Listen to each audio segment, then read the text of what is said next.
South Africa and Germany are key strategic partners. Berlin is one of the largest foreign investors in South Africa. German Chancellor Olaf Scholz, foreign advisor Jens Ploetner is in the country. The visit comes as Europe is facing one of its worst conflicts in recent years with Russia's invasion of Ukraine in February. Our colleague Khayelihle Khumalo joins us now. Very good morning to you, Khayelihle. What are you hearing from the ground?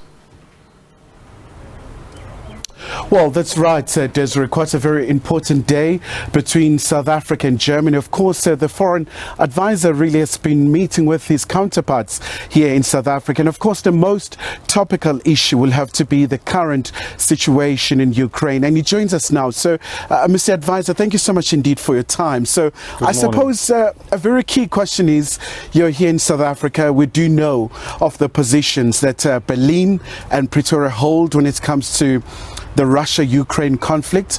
Are you here to convince South Africa to denounce Russia, as it were?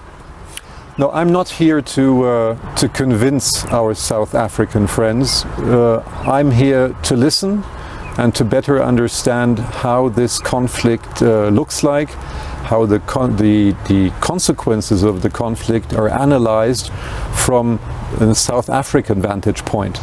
I think the Russian invasion of Ukraine has changed world politics, has changed geopolitics.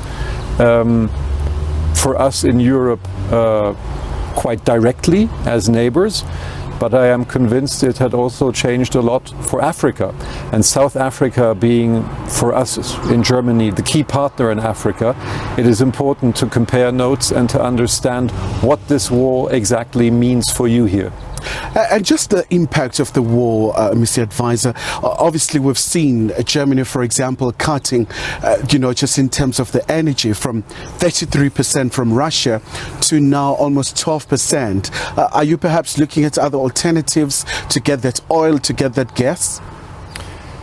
Indeed, our policy is to reduce our energy dependency on Russia, coal, gas, and also oil to zero as quick as possible, because we have seen that Russia uses energy as a weapon in this conflict, and that is why we are looking for alternatives in the short term. Where can we buy oil, coal or gas? But our real goal, the most important goal, is to go 100% sustainable energies, no more fossil energy. That is our very ambitious goal. And by the way, that is also one of the fields where cooperation with South Africa is so important. And just recently, we saw your Foreign Affairs Minister going to Kyiv, going to those horrific sites in Bucha, Irpin, where we saw massacres. What are the key observations that she made? Obviously, she spoke about these war crimes and all kinds of atrocities committed by the Russian Federation. Indeed, the war as such already came as a total shock to us. We had seen before that Russia had trespassed the tenets of international law, illegal annexation of Crimea, occupation of parts of the eastern Ukraine, the Donbas region. But this now is a full-fledged war. Tanks rolling across borders, artillery shooting into kindergartens and schools, shopping centers being destroyed by airstrikes. This in the 21st century, we didn't think it would be possible. And we couldn't imagine that President Putin would do something so reckless, because what he is doing is he is ruining Ukraine, but he's also ruining the prospects of his own people. The sanctions are crippling. It's an international pariah. The results of the votes in the UN were quite clear.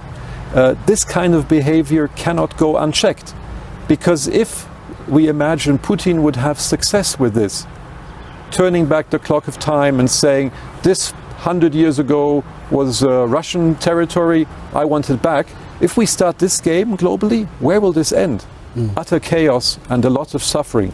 So this is our observation. And then, this boils down to very specific things, to concrete human cases of individual suffering.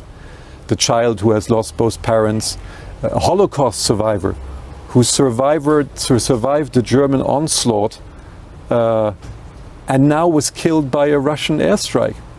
How tragic can things be? Horrific.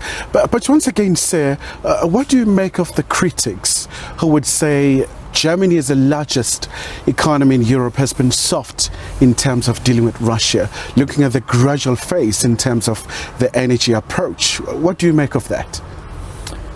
I think it is fair that all of us critically analyze how our policy was in the past years. We have done so.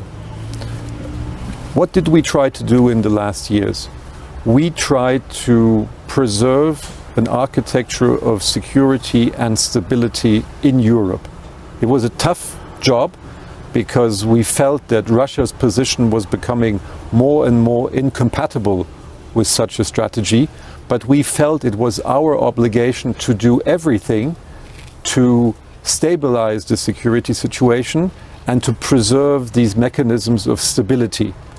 I think it was worth to try, and I think the suffering we see today shows that all our efforts were necessary, so that today we can say we did everything. We walked every extra mile to avoid this war, but at the end, that is true, we were unsuccessful.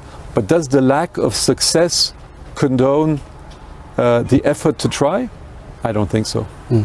Just before I let you go, Mr. Advisor, obviously, you look at South Africa, Germany, strategic partnership, but also from time to time, we see the superpowers coming to the continent. For Germans, Africa, what is your interest in this region? Africa is our neighbor as a continent. So that's interest number one. And secondly, I think that South Africa and Germany have quite a lot in common. We are mid-sized countries. We are no superpowers. We don't aspire to be superpowers. What we need is a stable international order where the rule of law prevails and not the rule of the strongest. This is our common interest, and we are on a quest to build a coalition of countries who are democratic and who believe in the rule of law and who want a stable international order. So I find we are natural allies in this, and I would encourage everybody not to fall back into the patterns of the 20th century and speak of non-aligned. How can you be non-aligned in the multipolar world where you have the US, you have Russia, you have China, you have India? We want an order where countries like South Africa and Germany can together work for stability in the international arena. All right, Mr. Advisor, thank you so much indeed for your time. So obviously there's quite a number of issues really to explore between South Africa and Germany. Where we are, I'm surrounded by so many BMWs, and really shows of a very strong partnership between the two countries, but also Germany being one of those vociferous countries in terms of denouncing what has been called as unprovoked aggression in Ukraine led by the Russian Federation. Khaya, thank you so much for that very enlightening conversation there.